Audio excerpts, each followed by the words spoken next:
दोस्तों, गौतम बुद्ध की शिक्षा हर किसी के जीवन को नई दिशा दे सकती है। अगर आप भी इसे मानते हैं तो कमेंट्स में नमो बुद्धाय लिखना मत भूलिए। एक समय की बात है, नगर में एक व्यापारी रहता था। अपने और अपने परिवार के भरण पोषण के लिए वह नमक का व्यापार करता था। उसके परिवार में पत्नी और 2 पुत्र थे। व्यापारी के दोनों पुत्रों का स्वभाव बिल्कुल अलग था। जहां एक और बड़ा पुत्र बहुत ही संकोची और शर्मीले स्वभाव का था, उसे किसी से बात करने में भी शर्म आती थी। वही उसका छोटा पुत्र बहिर्मुखी स्वभाव वाला व्यक्ति था। वह किसी से भी अपनी बात कहने में कभी संकोच नहीं रखता था। लोग अक्सर बड़े पुत्र को भोला और बेवकूफ समझते थे। कई बार लोग उसके भोलेपन का फायदा भी उठा लेते थे और वह पलटकर कभी किसी को कुछ नहीं कहता था। व्यापारी अपने पुत्र के इस स्वभाव के कारण बहुत अधिक नाराज होता था। बातचीत न कर पाने और शर्मीले स्वभाव के कारण व्यापारी ने कई बार अपने पुत्र की पिटाई भी कर दी थी। हालांकि इस वजह से उसके पुत्र का स्वभाव सुधरने के बजाय और भी खराब हो गया। बचपन से ही बड़ा पुत्र बेहद परेशान रहने लगा था। उसके अंदर आत्मविश्वास की कमी हो गई थी। परीक्षा में वह आते हुए प्रश्नों के उत्तर भी अपने डर के कारण नहीं लिख पाता था। इस कारण उसकी शिक्षा भी ठीक ढंग से नहीं हो पाई। बड़ा पुत्र जब युवावस्था को प्राप्त हुआ, तब व्यापारी ने उसे अपने साथ व्यापार में हाथ बटाने को कहा।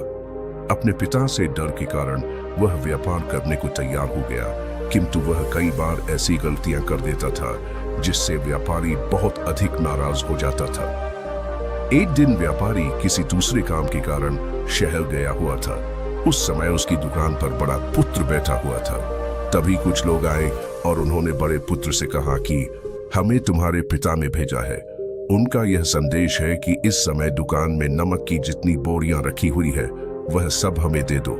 उन्होंने नमक की सभी बोरियों को शहर मंगवाया है। व्यापारी का पुत्र उनसे प्रश्न पूछने की हिम्मत जुटा का ही रहा था कि वे दोनों आदमी दुकान के अंदर घुस गए और दुकान में जितनी भी नमक की बोरियां रखी थी सबको टांगे में रखा और लेकर चले गए। व्यापारी के पुत्र ने उन्हें रोकने का प्रयास किया, किंतु संकोच और शर्मीलेपन के कारण वह उन्हें कुछ कह नहीं पाया।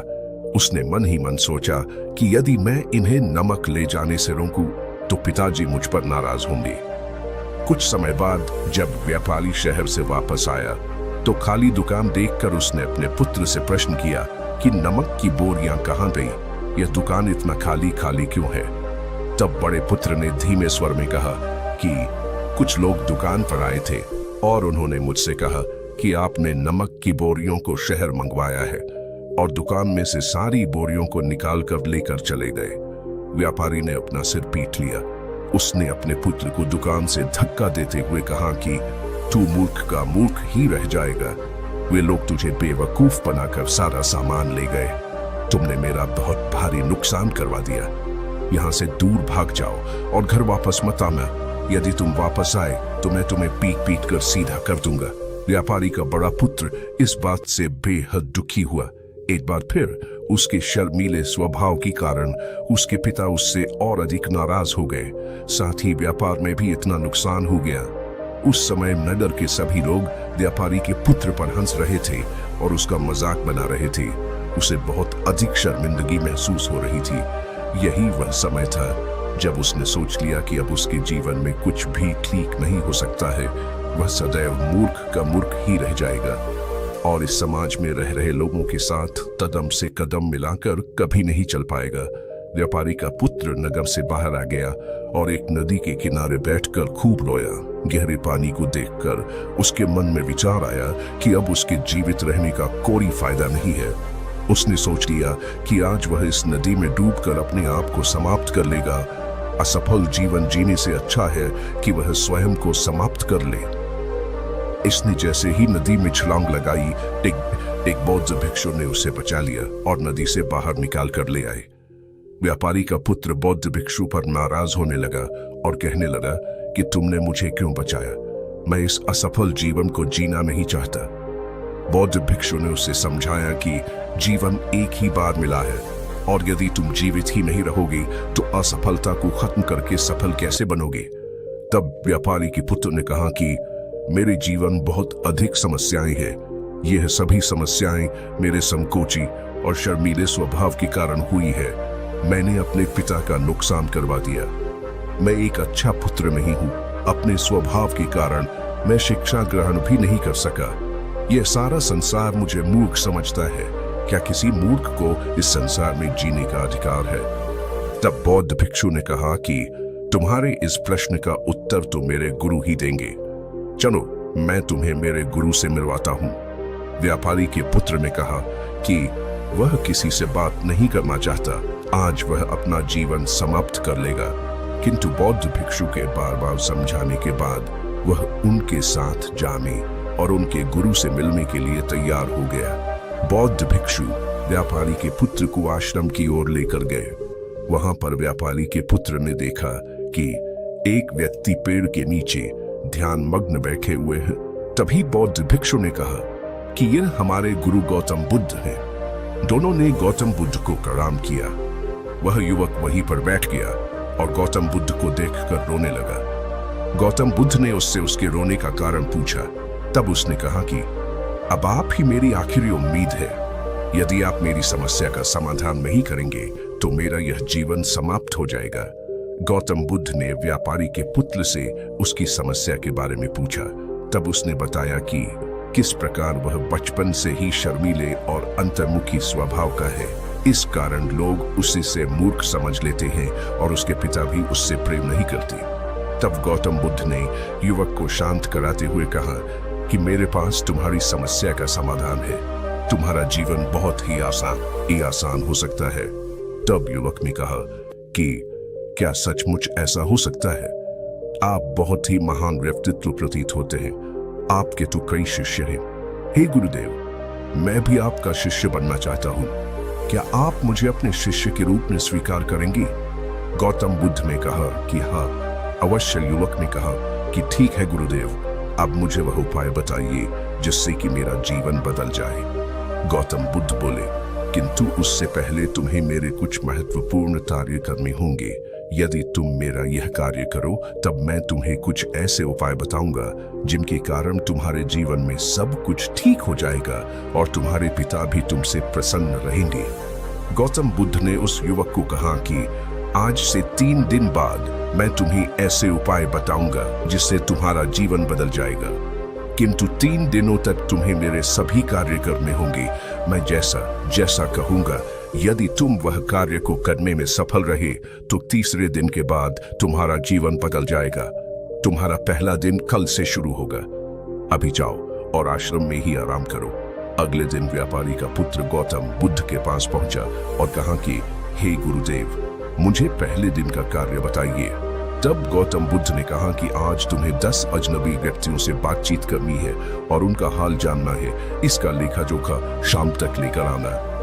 व्यापारी के पुत्र को बड़ा ही संकोच महसूस हुआ, किंतु उसने गौतम बुद्ध को हाँ कह दिया। वह निकल पड़ा 10 अजनबी लोगों से बातचीत करने। शुरू में उसे बहुत अधिक संकोच हुआ। कई लोग तो उसे डांट कर भगा देते थे। उसके सामने अपना जीवन बदलने का यही एक उपाय था। आखिरकार कोशिश करते हुए उसने 10 अजनबी लोगों के नाम और उनके व्यापार का लेखा जोखा प्राप्त कर लिया।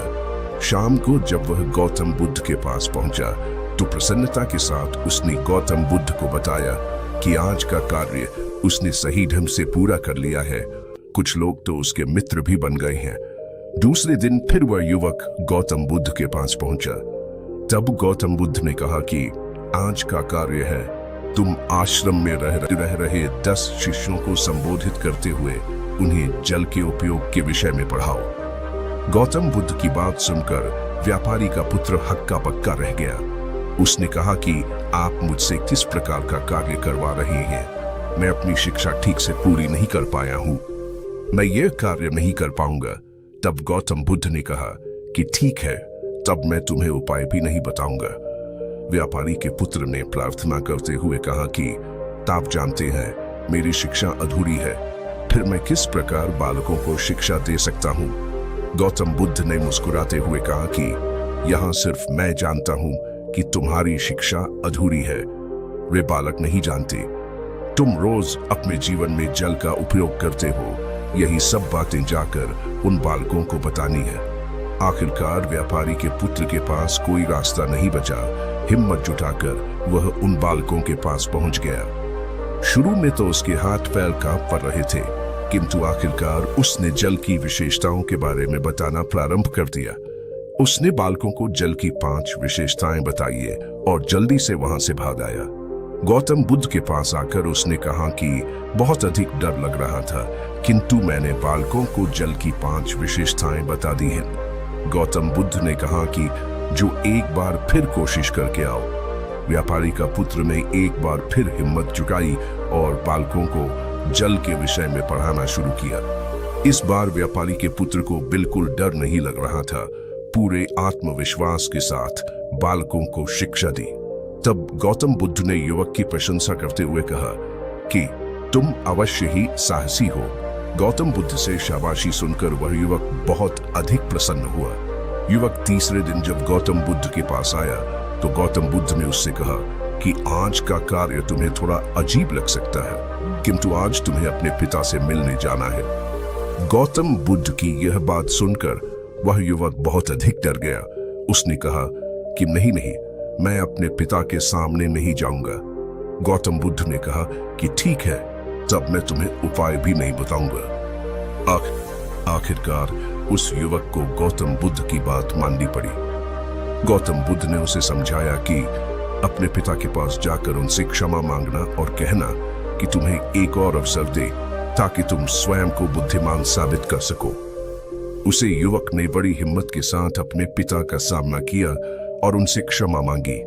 आखिरकार व्यापारी ने अपने पुत्र को क्षमा कर दिया और उसे दूसरा अवसर देने के लिए तैयार हो गए। व्यापारी का पुत्र गौतम बुद्ध के पास आया और उसने जब उपाय के बारे में जानना चाहा, तब गौतम बुद्ध ने कहा कि तुमने स्वयं ही अपना उपाय खोज लिया है। तुम किसी से बात नहीं कर पाते थे, शर्मीले थे। सब कुछ तुम्हारे मन में बैठा हुआ डर था। हम कितने आत्मविश्वासी हैं, कितने शर्मीले हैं और हमारे अंदर कितना डर है, यह सिर्फ हमें पता होता है। बाहरी दुनिया में किसी को नहीं पता होता है। बाहरी दुनिया में हम स्वयं को जिस प्रकार का दिखाते हैं, लोग हमें इस प्रकार का समझते हैं। अगर तुम आत्मविश्वासी नहीं हो तो भी अनजान व्यक्तियों के सामने यदि आत्मविश्वासी होने का अभिनय करो तो किसी को पता ही नहीं चलेगा कि तुम कौन हो। वह युवक समझ चुका था कि गौतम बुद्ध उसे क्या बताना चाह रही है। गौतम बुद्ध को धन्यवाद किया और उनसे वादा किया कि वह जीवन में सफल होकर दिखाएगा। दोस्तों, यह वीडियो पसंद आई हो तो इसे लाइक जरूर करें और चैनल को सब्सक्राइब करना ना भूलें। आपके आसपास भी कोई ऐसा शर्मीला और संकोची स्वभाव का व्यक्ति है तो उसे यह वीडियो जरूर शेयर करें ताकि उसकी सहायता हो सके।